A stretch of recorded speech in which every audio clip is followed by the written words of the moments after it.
Another episode of Mr. Allard's Neighborhood. This is the place where you're entitled to Brad's opinion. And now for your host, Brad Allard. Well, glad to see you again. I'm glad to see anybody again after the last few days.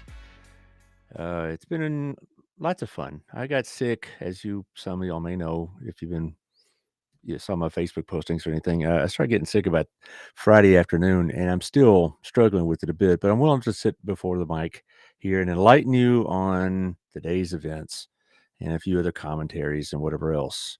How you doing, Taylor? You sounded kind of puny yourself before the show started. Yeah, I'm great. Yeah, you are. I am great. It's the allergies getting to you again. Yeah. Gotta love it. Yeah, We just need some constant weather, and that'll be good. yeah. Well, good luck with that. You're in Texas, remember? Yeah. But I appreciate all the kind words. I had very kind things said. Many people sent some, get well notices and wishes and whatnot. And some told me about their own stories. It sounds like this flu is just going to be kind of like an addendum to the COVID and whatever. So it's been a tough start for 2022 for me. I had COVID in January, flu, next month, tuberculosis. Who knows? It's going to be a rough month, but why not? Anyway, today I want to just give some updates on the Ukraine and also a couple of reminders about today's events outside of the Ukraine, such as Primary Day and such as the waste of time known as the State of the Union address. I'll be bagging on that at the end of the show. Anyway, before we jump into that, we're going to talk about sponsors. I have a new one starting today as well. So let's go with the sponsors. Thank you, Daniel, CrossFit Burleson, 317 Southwest Wilshire. Hope you're doing well. Hope you and the kids avoid this. This is no fun at all. So look at CrossFitBurleson.com and check out the memberships and the training programs.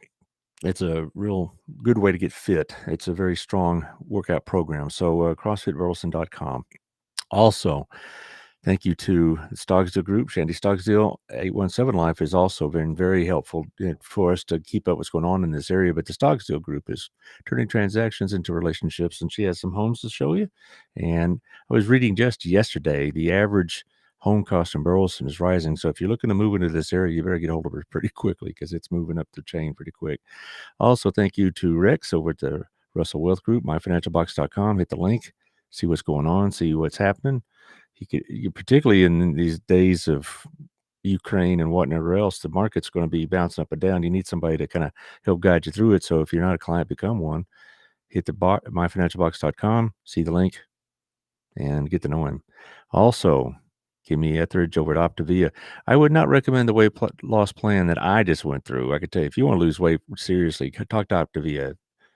I lost 10 pounds in the last few days. I'm sure they'll come right back, but Optavia will help you lose weight and keep it off. And so it's not just a weight loss, it's a weight maintenance program. 817-789-1622. Also, Gayla Moore's over at Southern Gem, fine jewelry and gemstones. Over in the third floor of the Windmiller building, she's doing really well. A lot of people in my BNI group really just praise her work, and I can attest to that as well because my wife got some jewelry repaired and she's just been wearing it because it was a gift from, I believe, her grandmother, and now she's able to wear it again. So thank you, Gayla. She can do repairs, she can do cleanings, design, and she has very nice inventory.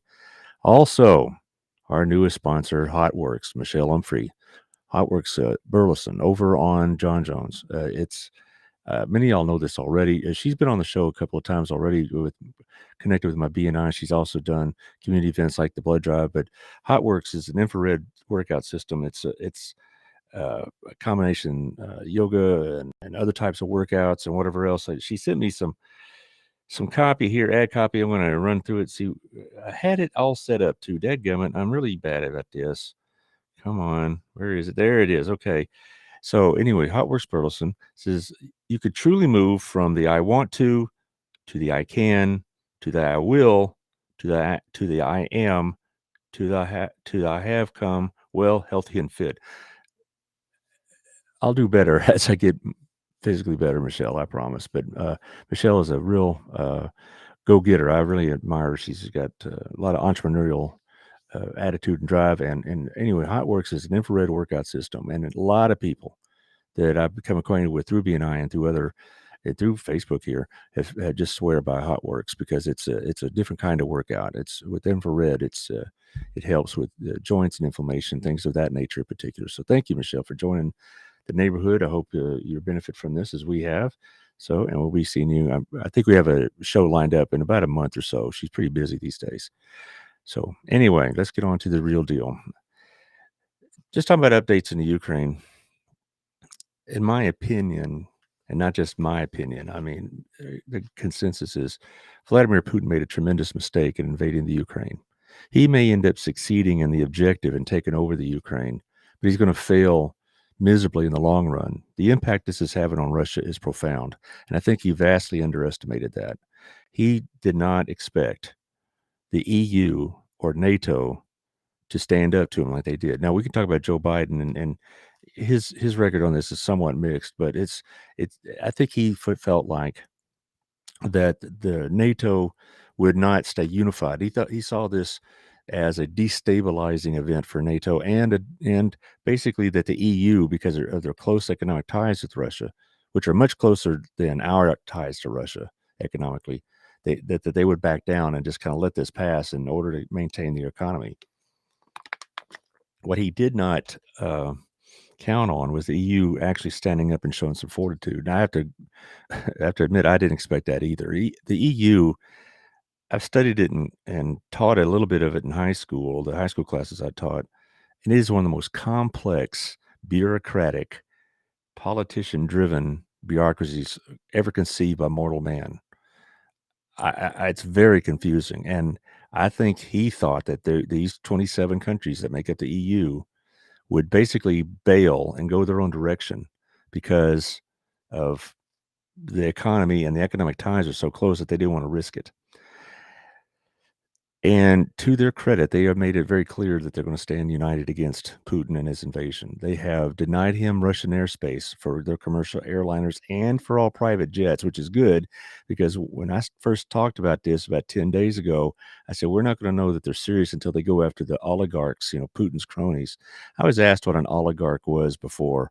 What an oligarch is in this terminology is that those small group of leaders around Putin that dominate the major industries of Russia, the oil and gas or the transportation or the communications or whatever else. Basically when Putin took over, he started handing out monopolies and special provisions to his pals. And so that's why you have so many of these Russian billionaires, because they basically, you don't have a free market system in Russia, in other words.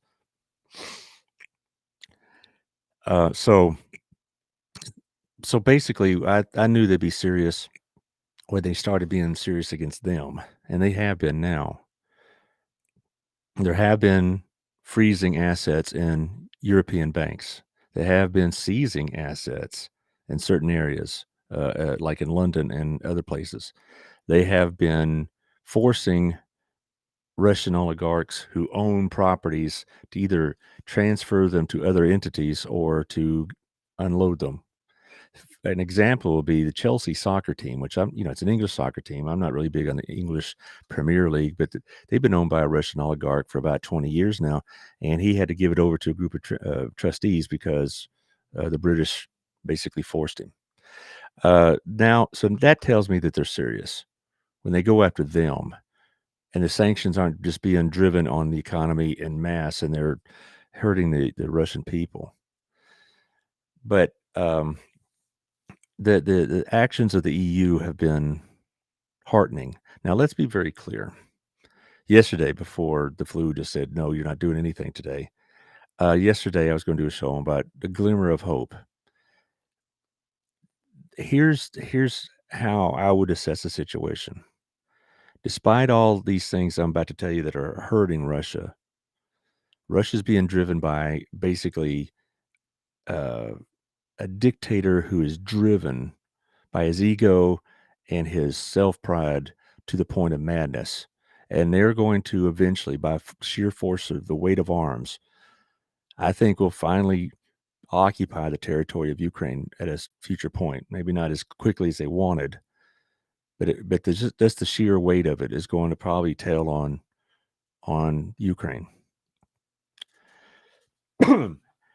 However, I think the cost will be so severe that they're going to look back on this as a critical mistake. It's going to be their version of Vietnam in a sense, where things totally changed for Russia. And it's not too different from when they invaded Afghanistan in 1980. That was a critical mistake for Russia, for the Soviet Union, because it eventually led to their downfall. They got bogged down into a war in Afghanistan. Who ever heard of such a thing happening, right?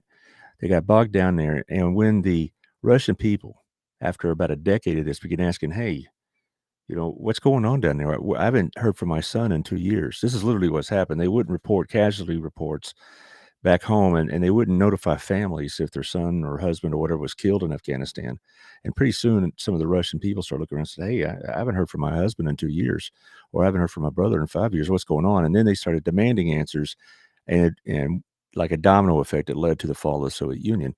I think it will lead to the fall of Vladimir Putin and his regime. I really do. Eventually, it won't be tomorrow.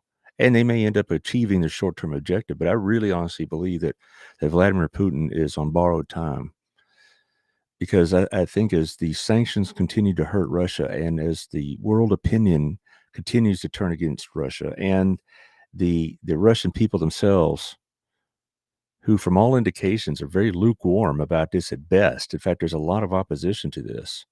I think it's going to lead to the downfall of the Putin regime. It just is not going to be tomorrow. Hey, here's some the impact that's on Russia, not by Russia, but on Russia about this invasion. First of all, they're having massive inflation back home. Why? Because they've taken the Russian ruble off the conversion currency markets. In other words, the only way you can convert your rubles into dollars or anything else is through the black market, and that's exceptionally expensive. For example, before this happened, $1 equaled 20 rubles. Now it equals 110 rubles. That's a 5 times increase. And so the inflation is already starting to hammer the Russians, and also shortages of basic necessities or whatnot, because you have these trade embargoes on Russia. So the economy of Russia is taking a tremendous hit in just about a 2-week period. They have really have had the kind of inflation they haven't seen since the fall of the Soviet Union. Also, you're going to have situations where you're having more protests at home. Now, they don't treat the protesters very nicely in Russia, but it's not like the old Stalin days where they line you up and shoot you. They may harass you. They may detain you for days on end.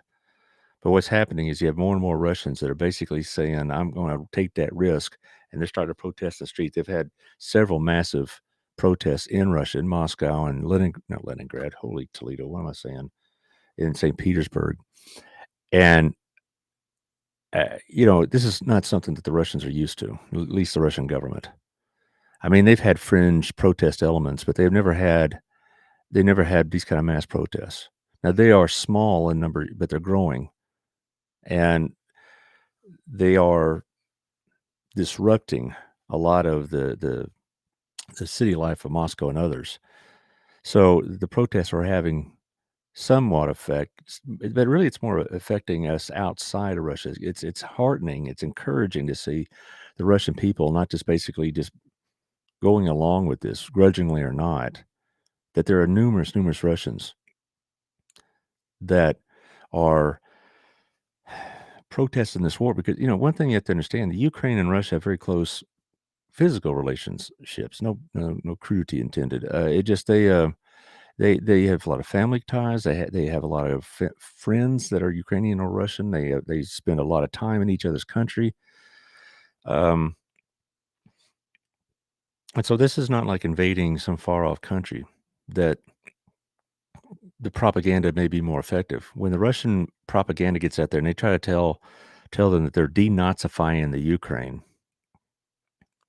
the Russian people aren't buying it, because they know the Ukrainians and they know they're not Nazis or anything like that. I don't want to get into some of the people back here in America that are trying to make that argument for Putin, and I'd say shame on them.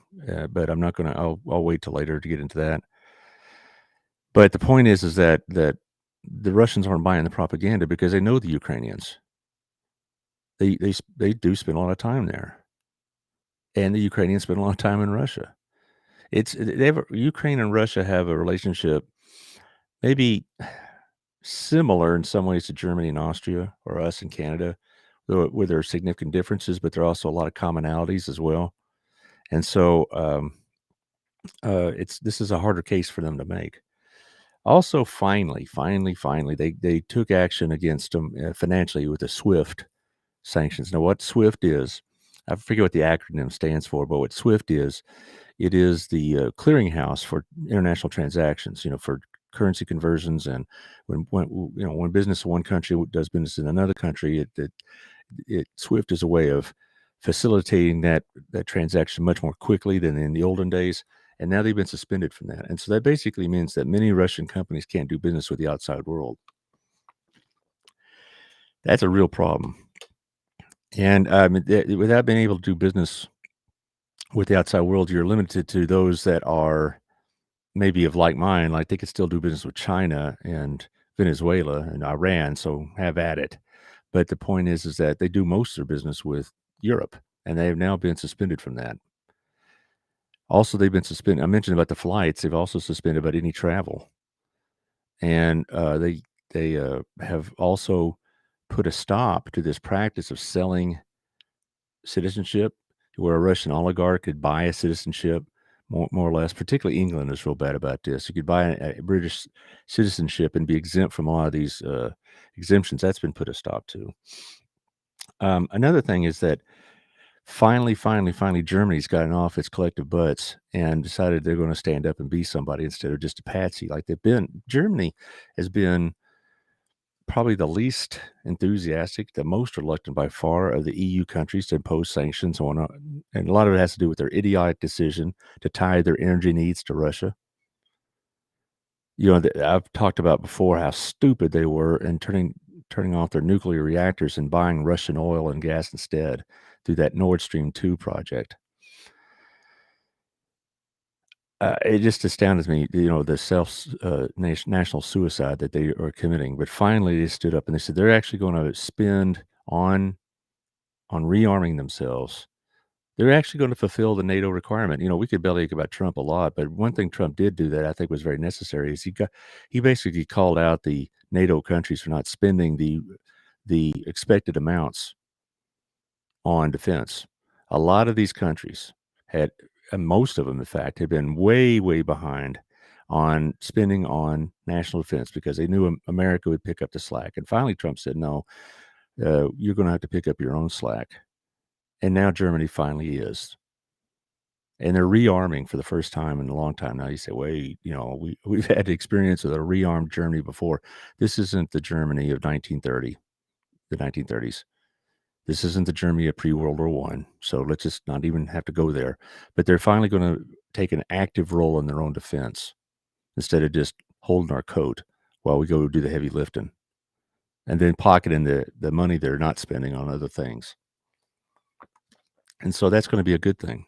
And Germany wasn't expected to do that. Certainly Putin didn't expect that at all. Here's something that may seem, I don't know, trivial is not the word, but it may not seem as important as economic sanctions, but they're also been banned from the World Cup and from the UEFA, the UEFA championships. That's a big deal. That's like saying we're banning the Cowboys from the Super Bowl. Well, maybe that's not a good analogy. I'm saying maybe, but it'd be like by banning them from international competitions. That's a big deal, particularly the World Cup. I mean, the Olympics are important and everything else. And Super Bowl certainly is important, but I would say the number one sporting event in the world is the World Cup, like it or not. Commie football day. Anyway, the point is, by banning the Russians from international competition, that is a tremendous blow, and it will not be well accepted by the Russian people. And I honestly think that all the sanctions I mentioned, as silly as it may sound, this is going to be the one that's a deal breaker for a lot of the Russians because of the importance soccer has. It's like football in Texas. It'd be like saying that Texas football teams can't participate in college football ever. That's now we're having a real problem. But anyway, that's going to be a big deal. And so the point about it is that you combine all these things: a unified NATO, a unified EU, sanctions that are actually very serious. Finally, the fact that the Russian people themselves, at best, are passive in the support for this invasion. The fact that the Russian people realize they're being made international pariahs, that they're standing in the world as fallen, that they're going to be seen as an aggressor country that took on a weaker neighbor for very, very dubious reasons, if completely made up reasons,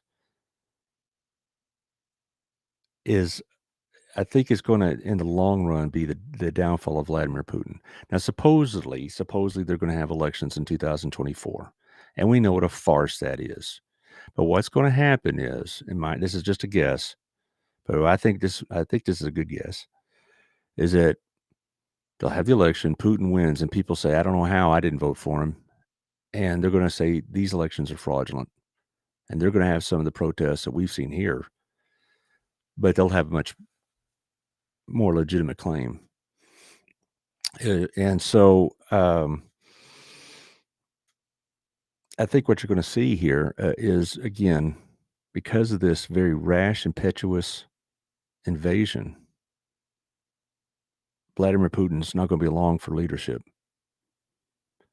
And the more it becomes unstable, the more he's going to crack down on his own people. And the more he cracks down on his own people, the more they're going to resist.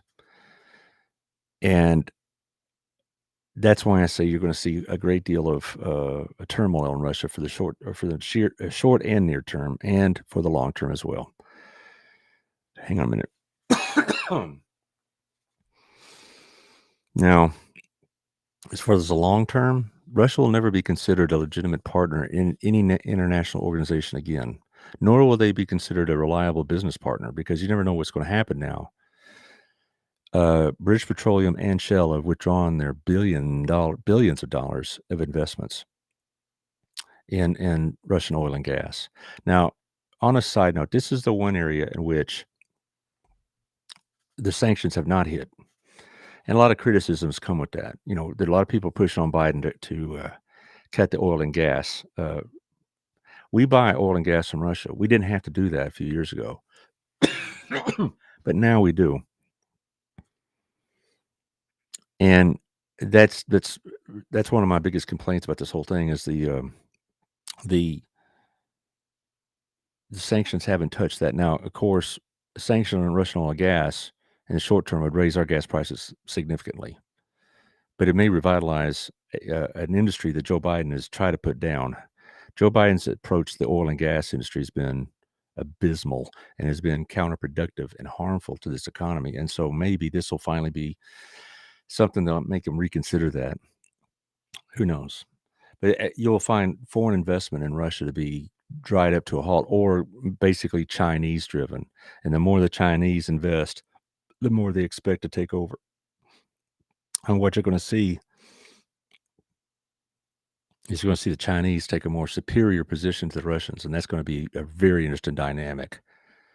The idea that the Russians and the Chinese are good friends is totally false. They have had decades-long conflict during their communist periods, and even prior to that. This is the millennium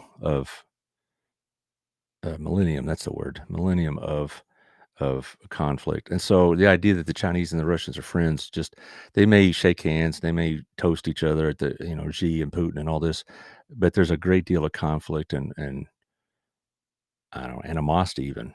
And the fact that the Chinese may become Russia's senior partner in their economic decisions, I can't see Putin going for that. I can't see the Russians going for that. So we'll see how that works. One last question. Is Vladimir and Putin insane? Well, I'm going to talk about that at the other side of these commercials. And there's a tease, as they call in the business. I'm getting really good at this. See, I'm a real professional here. So let's thank you to our various friends here. Thank you to Otto over at our place.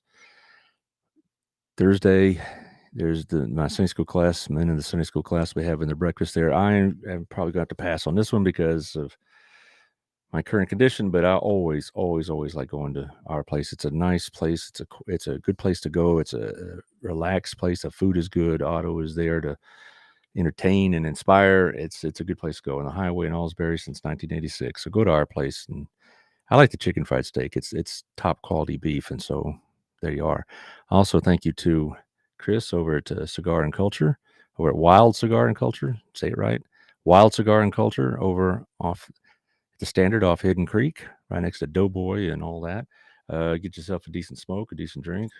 You'll have sports on the TV. You'll have a nice place, a quiet place, little jazz music in the background. Have a conversation in a class place. So thank you, Chris, over at Wild Cigar. Thank you to Antonio over at Proactive Payment Solutions at proactivepaymentsolution.com. If you're looking to set up a point of sales operation, he can help you with all of that.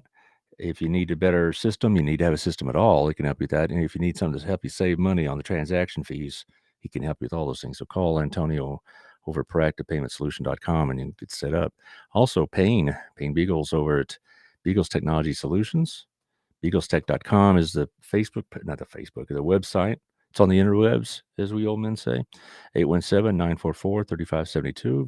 Beagles Technology Solutions will help you turn your home into a smart home. He also can help you with migrating data from one computer to another. He can also help you with videography, aerial videography. If you're a roofer, you're a real estate person, you're a contractor of some sort, you could contact him and he can do some drone work for you, get you some aerial videography on that. So Payne Beagles over at Beagles Technology Solutions. I'm a little off my game today, but I'll be all right. Local Life Magazine TX should be out this week. Local Life Magazine goes to 30,000 homes. It's going to go to over 110,000 people. It's expanding its reach throughout northern Johnson County. The website is up right now, locallifetx.com, so you can see the deals they got going on, the ads. It should be in your mailbox by the end of this week. It's a very, very effective way of advertising. I have an ad in there, and I get calls every now and then. And I have I'm just a small time little podcast radio operator, and I get responses. I get hits on it. So if you have a business here in Burleson, you're going to get some response if you advertise with Local Life. Also, lastly, Burleson Radio, your voice, your station, rocking out as you speak right now. It's on Live 365. So there you are. Check it out. Get grooving. All right. Is Putin insane? That's not a rhetorical question. Okay. There have been several people that have dealt with Putin over the years that said he's dramatically changed over the last 5 years. I read an interview with Condoleezza Rice yesterday. She said, she dealt with Putin quite a bit when she was Bush's Secretary of State. And she says what she sees now is nothing like the Putin she knew. Putin back then was much more contained, calculating, reserved, very much a schemer. Now what she sees is he's ranting, blustering, throwing down a lot of hot opinions and commentary. That's not the Putin she remembers.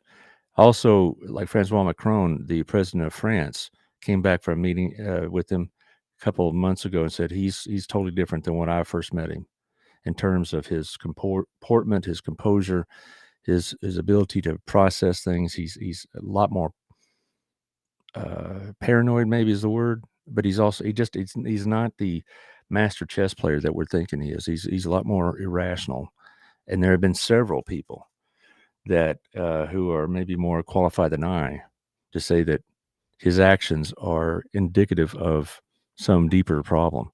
The Russian people have commented on this as well, because what they've seen of Putin over the years is not what they're seeing now. And the idea of invading this country because it's, quote, a Nazi enclave or some crap like that is got the Russian people pretty worried that their leader is not doing very well. And that's entirely possible. He's 69 years old. Maybe the age is starting to play. I don't know. But all the observers are saying this is not the Vladimir Putin they've come to understand over the last 3 decades or so, that he's showing a whole lot more signs of irrationality and irritability and impulsiveness that they hadn't seen before. that may be a very big factor in what's going on in all this. The Russian people aren't buying the reasons they're invading the Ukraine. And it's a shame that some people in America are. I see some of this stuff about, Putin is trying to, take out Nazis and all this other stuff. I just think, what planet do you live on? What QAnon site are you reading? We have a couple of knuckleheads in Congress that are alibiing for Putin, that execrable Marjorie Taylor Greene and others alibiing for Putin, that he's just trying to secure, the Western Christian society and all this other crap. Fox has been getting a lot of static, and I wanted to see for myself, really, are they really that big a cheerleader for Putin as their critics will claim? Here's what I've seen in a little bit of viewing of Carlson and a few others, is not so much they're alibying for the invasion, but they're trying to make it sound like that what's a good way of putting this, that it could lead to civil unrest here and the crackdown on civil liberties here, even if you say anything other than Putin's a rotten person, like I've been doing. If that, that basically they're, Carlson, I watched his monologue last night. I don't watch Carlson. I really don't, because I'd rather watch basketball. But Carlson said, he said, no one supports what he's doing. No one's claiming it's a sane act. Nobody is saying it's appropriate, right? But he goes on to say that free speech in America is threatened. And so he was trying to transition from what's happening in the Ukraine to possible shutdowns here in the United States of free speech and free thought and whatever else. I'm not going to go that far. I'm not going to say that that's really the case. I know that from what I've seen on the Fox News page, what I've seen on the news part, not the commentary part, the news part, they have not been pro Putin at all. Now, the commentary is a different thing. And I've mentioned this on several shows, that getting your information from Fox or MSNBC or those nitwits at CNN and their commentary shows gives you somewhat a distorted picture of what's really going on. And so that's why I caution y'all, when you trying to gain information about what's going on, read from a broad range of sources to help create your own thinking, and don't rely on Rachel Maddow or Don Lemon or Tucker Carlson or these other exceptionally high paid commentators to make up your mind for you. Okay. Now I'm not trying to give any in the news organizations a pass, but I have watched the evening news, the 5:30 news, NBC, CBS, ABC, etc. And for the most part, their traditional news shows have been playing it pretty much straight down the middle. That's why I have the opinions I do, because I don't watch the commentators. I'm not going to let them, those Sunday morning talk shows, these others kind of persuade me into thinking into a certain way or not, because they don't give you the inaccurate picture. They're there for ratings as much as anything else. So be careful about where you're getting your information about what's going on in the Ukraine. And also just be careful. I'm going to reiterate this point. There's a lot of glimmers of hopes out there, but it's hard to match that with the overall overwhelming might of the Russian military. Now, the Russian military is not performing anywhere like they thought it would. The Russian military is having all sorts of problems that they did not expect. They surely didn't expect the Ukrainians to act as they did. The Ukrainian people have been an inspiration to the rest of the world. The Ukrainian people have been an inspiration, the way they have taken up arms to defend their country and the devotion they have shown to their country. I pray, God forbid, if that ever happens in our country, we respond in the same manner. And I don't think Putin counted on that. However, as we speak, as of this show, as of 1:34 in the afternoon on Tuesday, the two major cities of Ukraine, Kyiv and Kharkiv, are being heavily, heavily bombarded. And they may fall within a few days. But I don't think that's going to be the end of the fight. And even if they take over the Ukraine, it's going to be a long, long slog to try to suppress that population. Decades. The Ukrainian people are not going to willingly accept being taken over by the Russians and to say, well, that's the way it is. They will fight against the Russians every day until this thing is over. The Ukrainian people are going to create such instability and such problems for the Russians. They're going to regret very, very much ever stepping foot into the Ukraine. All right, a couple other items. Today is primary day. I hope you voted. I don't care which primary you're in, of course, because I'm Mr. Impartial, nonpartisan, blah, blah, blah. But I hope you voted. It's important. It's more important than you may think, because a lot of people complain about the quality of our candidates. Well, they're chosen by us in this state, by the Democrats and Republicans of this state. And because the turnout is so low in these primaries, we get the kind of candidates we do.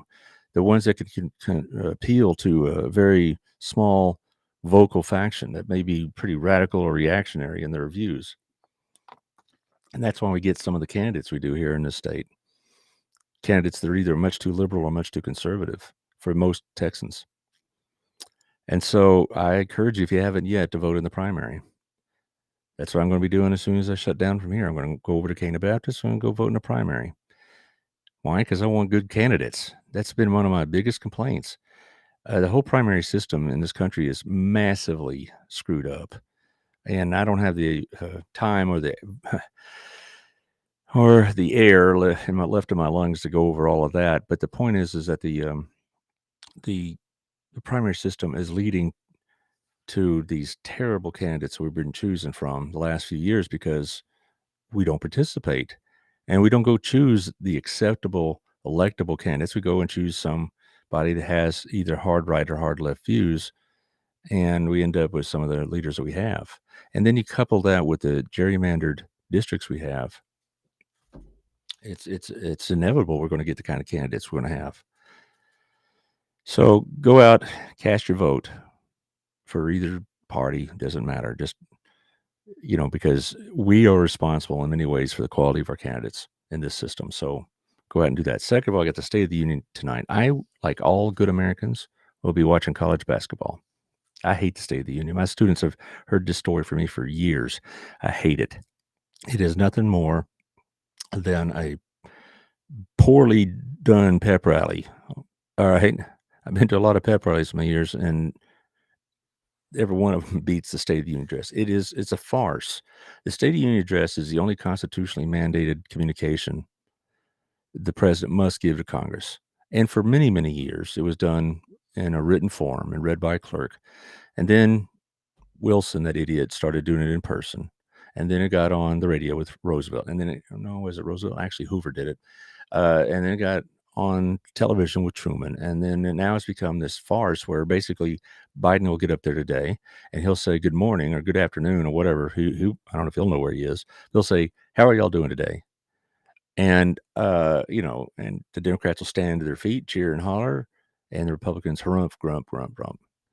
And you'll have Pelosi jumping up and down behind them like this 82-year-old cheerleader that's going to be waving the flag and all this. I bet you didn't tear up his speech. And it's just going to be a farce. And I hate it because it really doesn't do anything.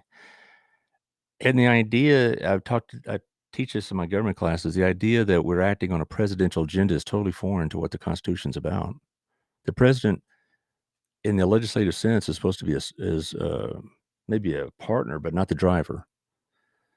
And legislation comes from Congress, not the president. And here he's going to get up and say, we're going to do this and we're going to do that. And I'm going to bet you a whole dollar right now he'll say the state of our union is strong. And really?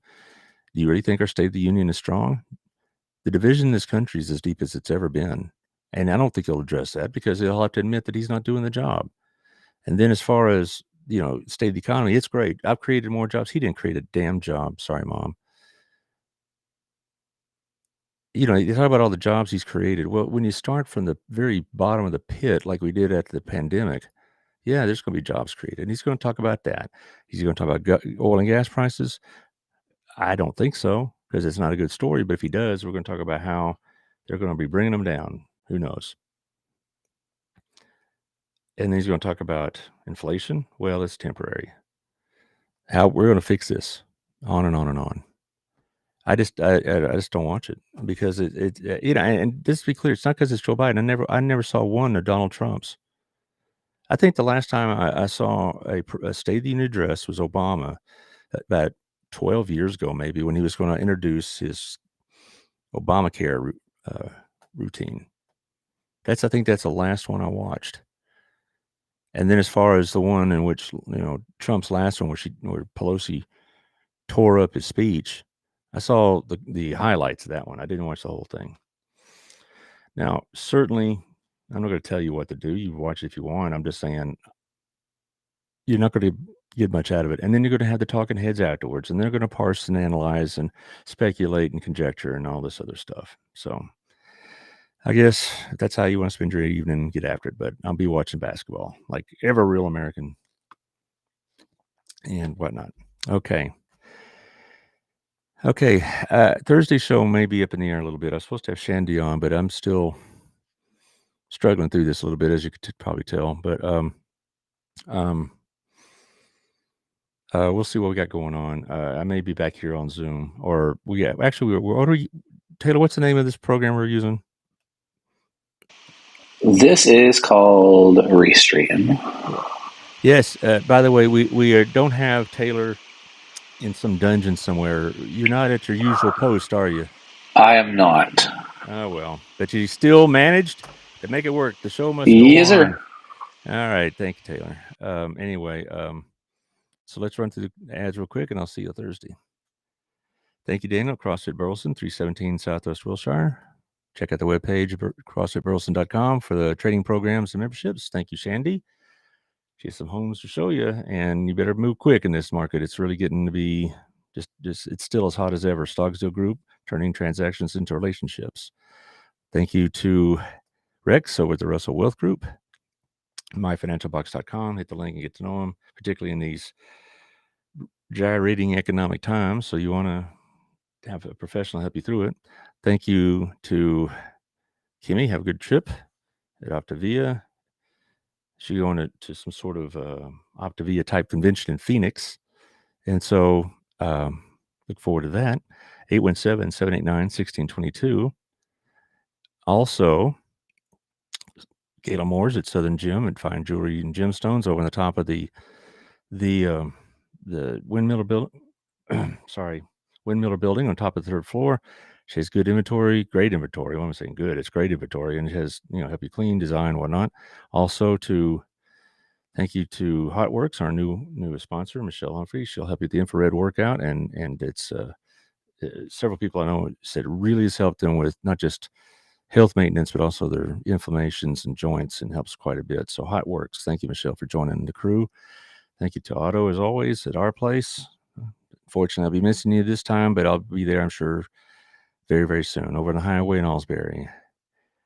Also, thank you to Wild Cigar and Culture. And I hope things are going well for you, Chris. So, it's over also in the standard over off of Hidden Creek. So there you are. Also, Proactive Payment Solutions. Antonio help you with your point of sales operations, help you with getting the best rates, help you with the best system. So call Antonio, Proactive Payment Solution. Also, if you want to turn your home into a smart home, migrate your data, integrate your data, Beagles Technology Solutions, BeaglesTech.com, 817-944-3572. That's 817-944-3572, and you'll be able to take advantage of making your home into a smart home. Also, he does aerial videography. Also, Local Life magazine should be in your boxes this week. So 30,000 of y'all will be getting it. So it's a great marketing tool. Also, lastly, Burleson Radio, your voice, your station on Live 365. Well, I'm out of air. Still got the impacts of what's going on, but that's all right. Taylor, thank you for your help, and I'll see you next Thursday.